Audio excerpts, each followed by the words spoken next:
নমস্কার সবাইকে, আশা করি সবাই ভালো আছেন। চলে আসলাম নতুন আর একটি ভিডিও নিয়ে। মামার কাছে আবদার। মামা বাসায় এসেই অন্তরার আবদার ছিল মামার কাছে, মামা আমার এই রং পেন্সিলটা লাগবে। ও শ্রীমঙ্গল থেকে বলে আসছিল, মামা আমি গেলে আমাকে রংটা কিনে দিবা। মামা বলেছিল হ্যাঁ। এসে অলরেডি অর্ডার করাও শেষ, রংটাও এসে গেছে। রংটা হাতে পেয়ে অন্তরা খুব খুশি, অঙ্কিতাও খুব খুশি ছিল।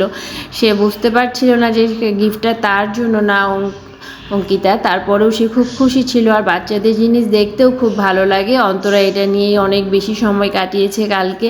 অন্তরা বলছিল মামা আমার আর্ট খাতাটা নেই, আর্ট খাতা থাকলে আমি এখনই রং করতে বসে যেতাম, আমি পরে রং করব, তুমি দেখো আমি অনেক সুন্দর করে রং করতে পারি।